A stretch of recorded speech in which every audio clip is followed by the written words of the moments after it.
Buenas tardes, mi nombre es Jaime Delso Muñoz. Nací en España hace 74 años y ya llevo en Costa Rica 44.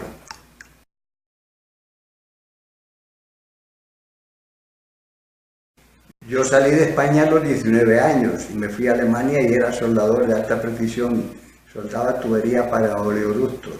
Okay. Y de ahí estuve 6 años en Alemania y me mandaron a Australia. En Australia estuve en el desierto trabajando 4 años también. Y entonces de ahí me vine para acá, estamos hablando de los 70. En España en aquel entonces llamábamos cultura general. Creo que para ustedes es como la primaria. Como la escuela. O la escuela, sí. Okay.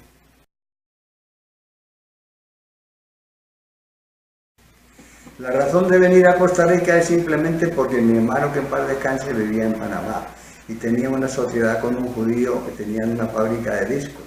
Okay. Entonces necesitaban a alguien que le manejara Centroamérica. Okay. Él me escribió y me dijo: Jaime, vente para Costa Rica, para Panamá. Y yo le dije: es que yo soy soldador, no soy vendedor. Ni tengo ni idea de música ni nada, ni mi trabajo son los talleres, la construcción, las estructuras metálicas, la soldadura. Dice: no, vente, que yo creo que tú puedes venir. Me vine para acá y efectivamente no tuve ni cursos de venta ni nada, simplemente me dio un catálogo y toma, ponte a vender, y me mandó a Centroamérica. Y empezó en Costa Rica. Empecé en Costa Rica y abrí todo el mercado centroamericano, pero con la gran ventaja que cuando regresé a Panamá me hicieron la fiesta del mejor vendedor del año. Del año. Sí, no lo sabía yo, es una cosa que uno tiene a veces nato, que uno lo lleva dentro, que sin ser vendedor tiene esa facilidad de palabra, una magia, algo especial, que es un gran vendedor. Okay. Eso es lo que me ocurrió a mí, en este caso, modestia aparte.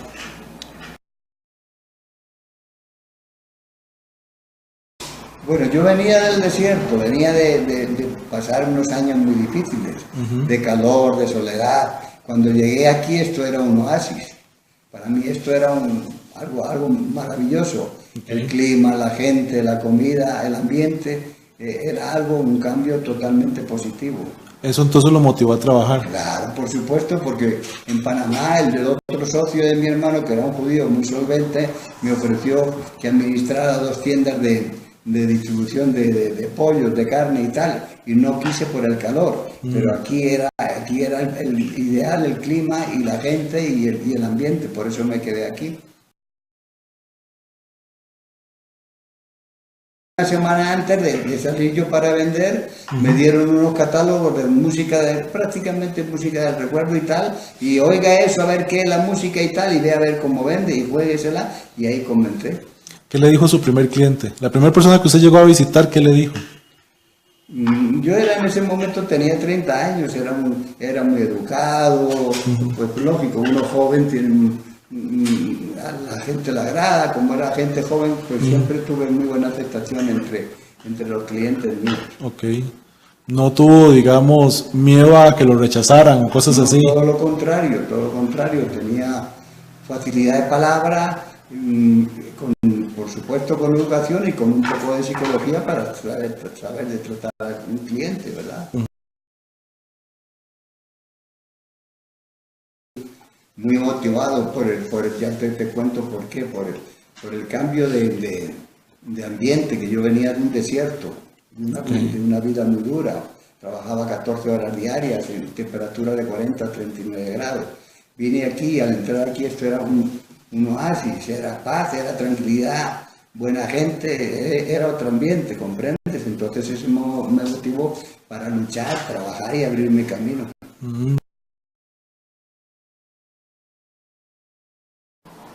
El momento más difícil de mi vida fue el siguiente, en este país.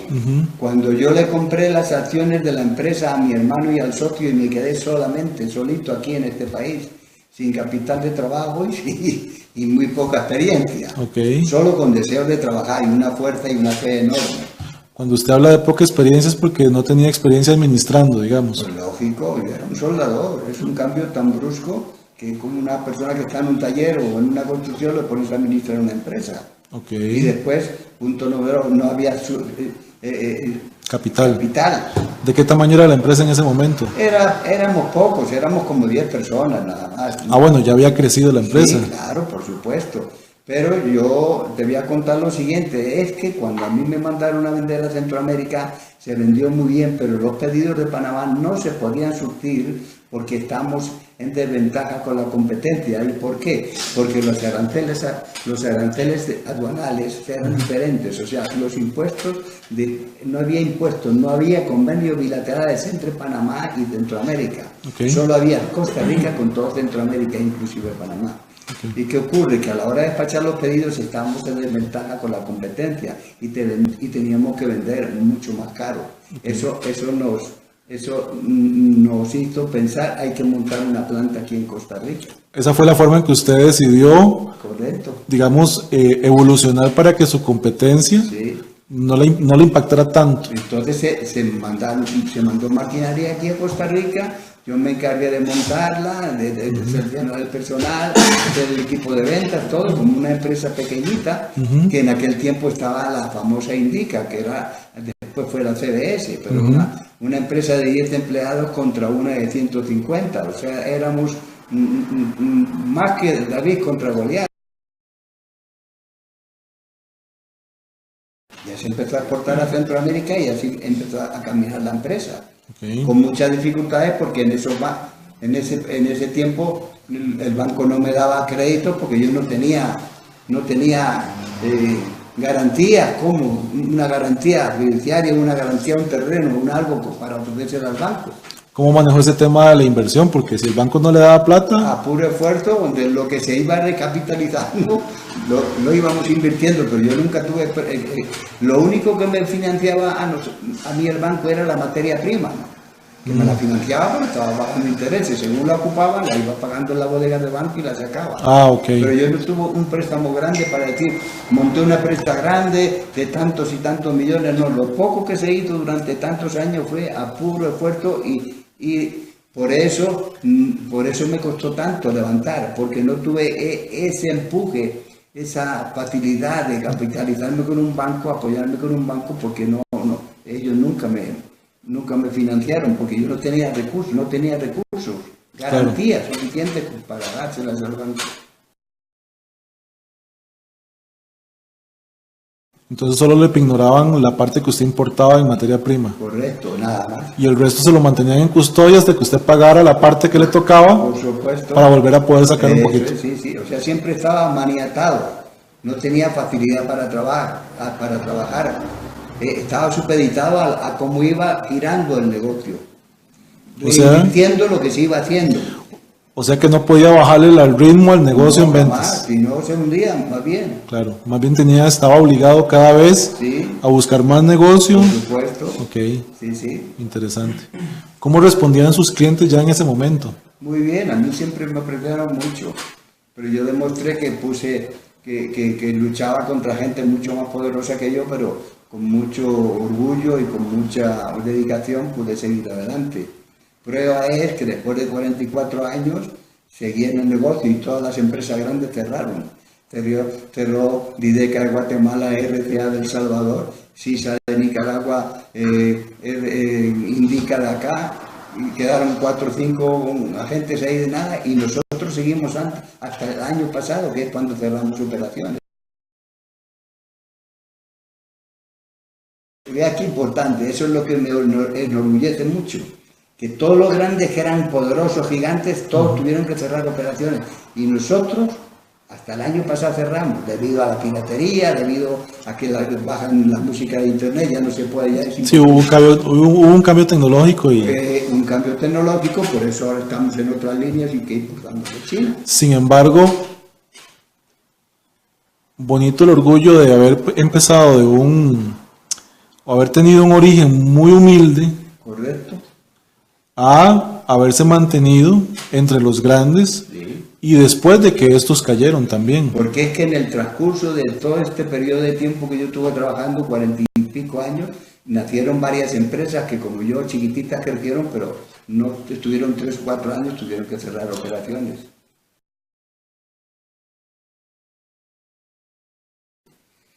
El éxito estuvo en la dedicación, en el trabajar y el saber administrar, no gastar ni un 5 más de lo que debiera, ¿verdad?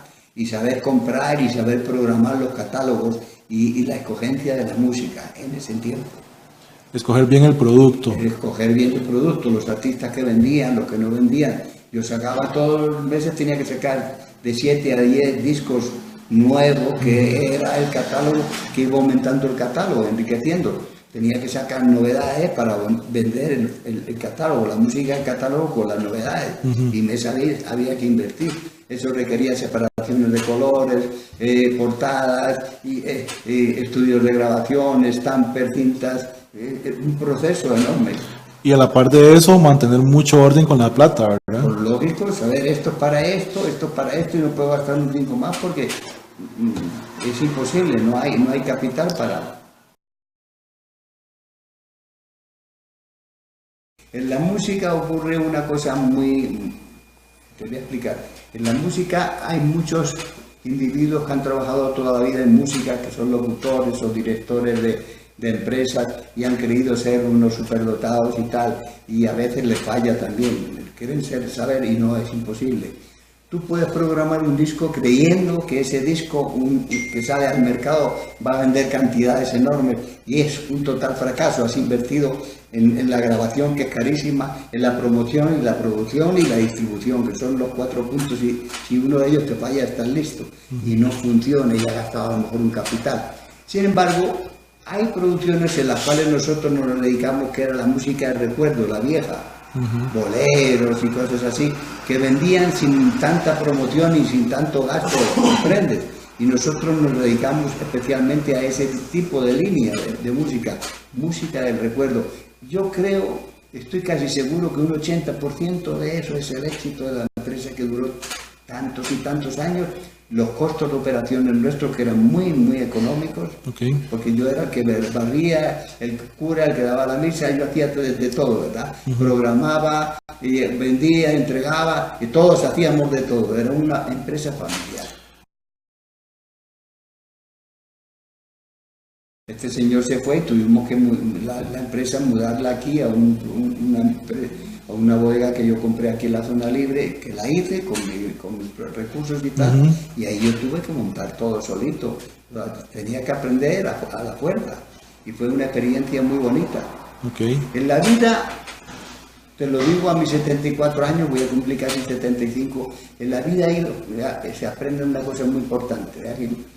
Si tú tienes mucho capital de trabajo y no sabes, eres muy bruto, te va mal. O si eres muy inteligente y no tienes nada de dinero, también te va mal. O sea, tenemos que tener un equilibrio, algo para poder arrancar ahí y ir expandiéndose. Esa es la base. Algo de eso, un poquitito de experiencia y un poco de capital para que puedas abrir una empresa.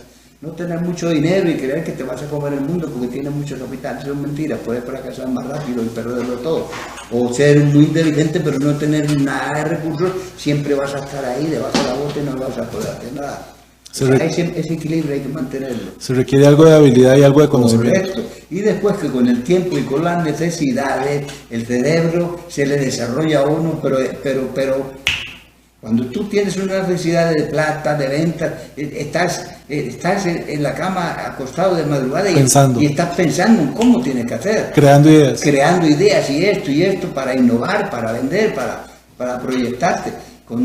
Comprendes, pero con mucha fe y con mucho sacrificio. A eso hay que inyectarle ganas de trabajar. O sea, sin desenfocarse. Sin concentrarte en eso. Y no gastar más de lo que debes, llevar un control exactamente de tus finanzas. Claro. Aunque sean pocas, pero no gastar más de lo que tienes. Sí, no creer que ya puede comprar que ahora el mundo. He vendido mucho y tengo tanto porque he vendido tanto. No, eso es un porcentaje de uno. El resto es tienes que volver a reinvertir, si no ya te estancas. Claro. ¿Comprendes? Ese capitalito lo va capitalizando, pero es para reinvertir, no para borrártelo y comprarte un carro, una casa, y ya estás muerto de nuevo y tienes que empezar de cero. Por supuesto. No, eso es para reinvertir en la misma empresa para que vaya creciendo. Es una luz que va creciendo. Es un ciclo. Eso es.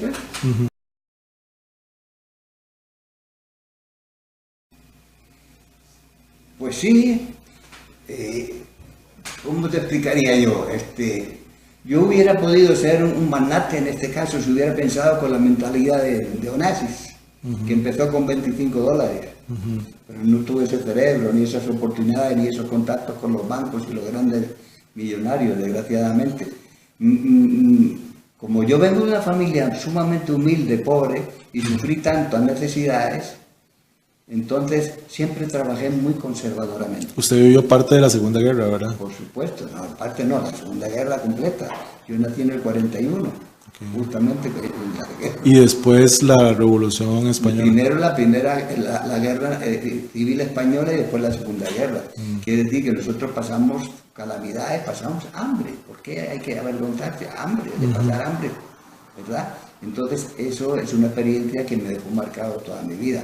Y entonces, si yo no hubiera a lo mejor tenido esa experiencia tan marcada, hubiera pensado en grandes, hacer como muchas cosas en el aire, grandezas y tal, pero me mantuve a ser un poquito más conservador, humilde y tratar de ir abriéndome camino poco a poco como la hormiguita. Claro. Y lo logré, ¿no? Crear una familia, que estoy muy orgulloso de ella, y creé un hogar, algunas propiedades, algo se hizo, ¿verdad? Que puedo con orgullo dejar a mis hijos para que sigan adelante. Yo creo en mi familia. Okay.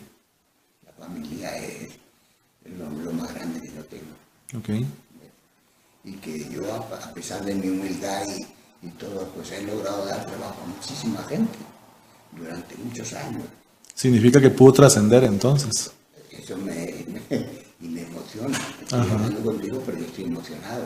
Me emociona porque durante muchos años yo di de comer a mucha gente. Eso es bueno. Y creé una familia, un hogar, hice algo, X, un capital pequeño o como sea, pero algo que les va a quedar a ellos con el sacrificio de lo que uno hizo. Ese es mi mejor orgullo. Y se siente muy orgulloso de eso. Pues claro que sí.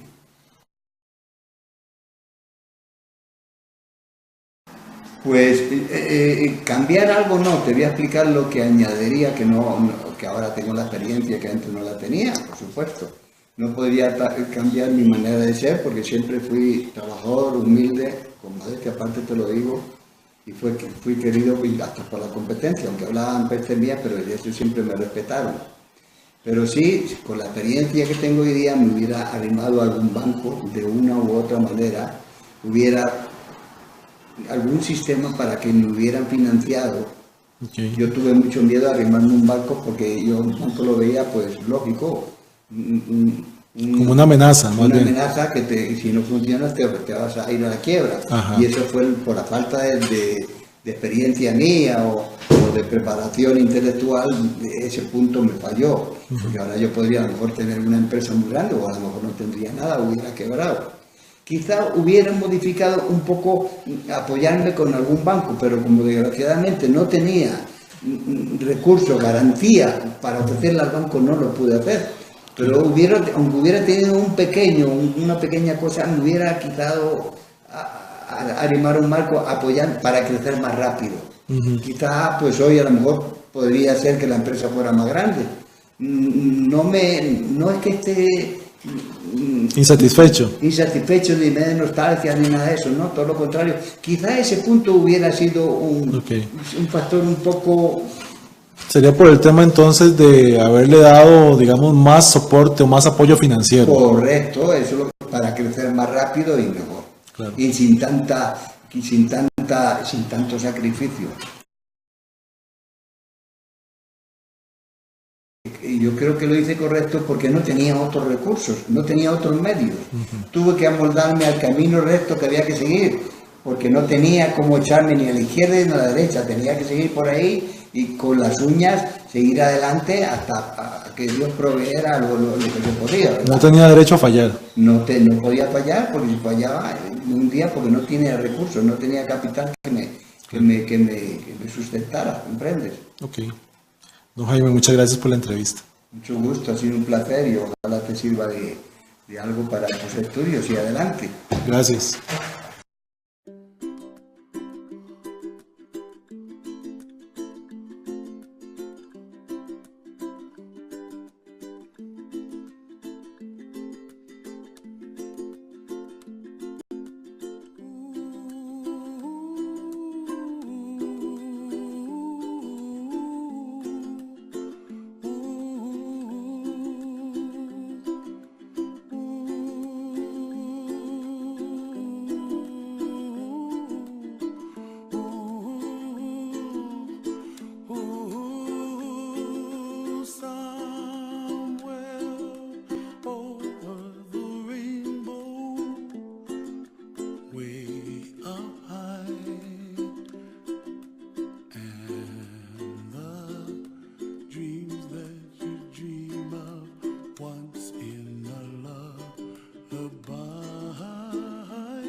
dream of dreams really do come true.